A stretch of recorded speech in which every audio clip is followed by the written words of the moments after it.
meal.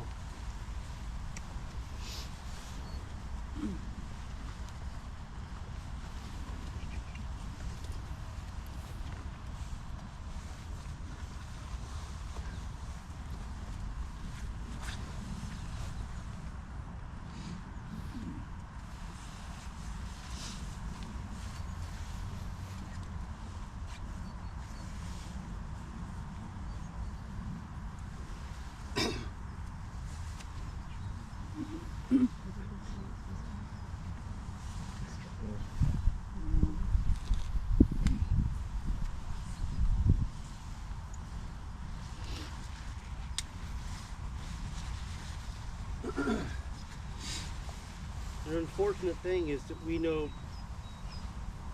so little about Patrick. Apart from the fact that he was born in upstate New York, graduated from high school, born in 1926.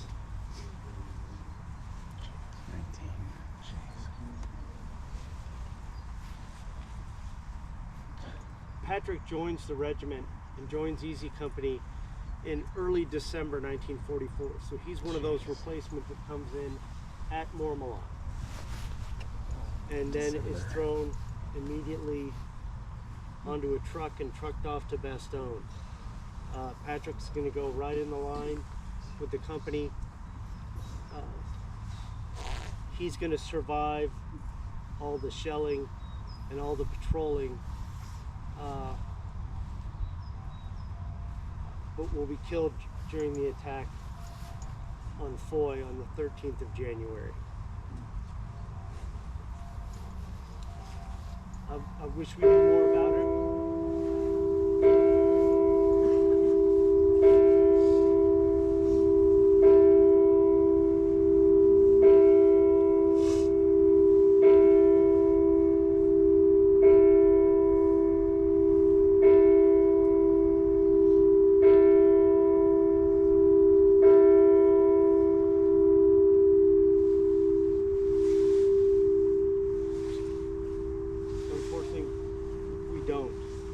So my hope is that in that short time, in that intensity of those few weeks that he was with the company, that he found friends.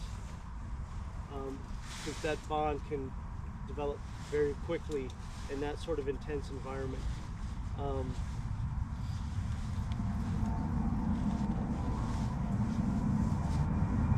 Just a kid. The war had been going on, and he volunteers for the airborne.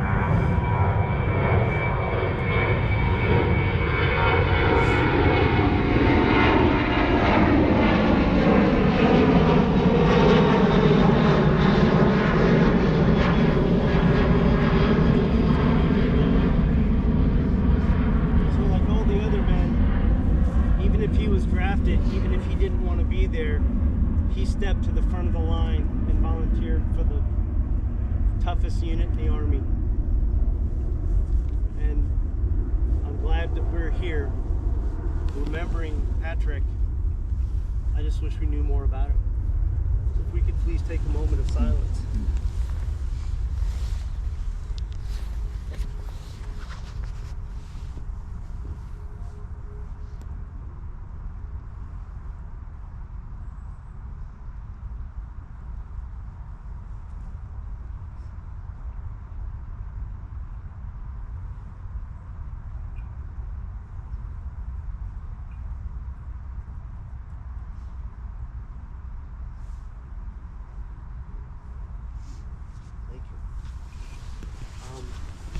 There is one more member of the company who is buried here, Ken Webb.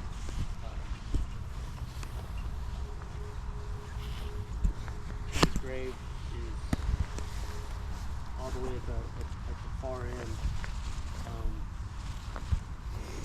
But I would like to just tell you a little bit about Kenny Webb. He was another upstate New York kid. Was born in 1920, and he worked at the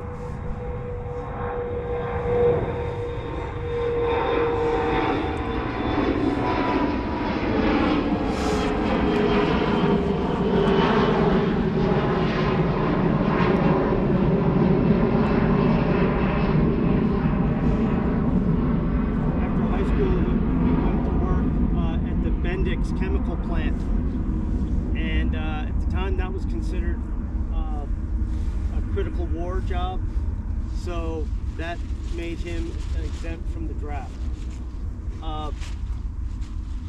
And one of Ken's friends at the plant got some serious burns and nearly died, and Ken thought, so, you know, I'm safe from war, but that doesn't mean I'm safe.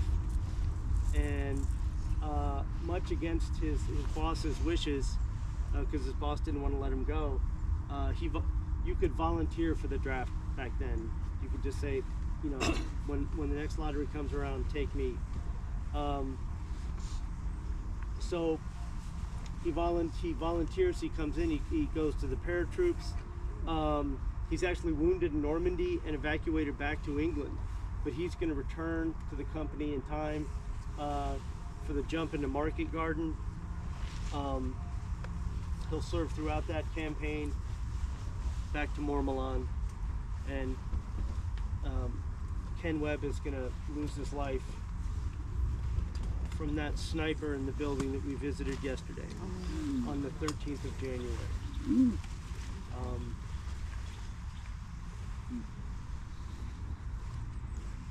Mark Bowden wrote a book about the Battle of Hue in Vietnam, and there's one line in there, we'll paraphrase, but it's really stuck with me, and it's taken after someone observing Marines trying to get across the street, you know, and a shot would ring out and a body would go down, and then, you know, other guys would rush across. And he commented on how, even though that was an instant a body fell and you just kept going, the repercussions of that body falling being felt back home, family, friends, loved ones, it just in that instant, and Ken Webb in that instant was gone, and how his death, that wave is going to go back and hit his family and hit his friends and his other loved ones. So again, I'm very, very happy that we are here to remember Ken and all these men. And so take a final moment of silence for Ken and all the men.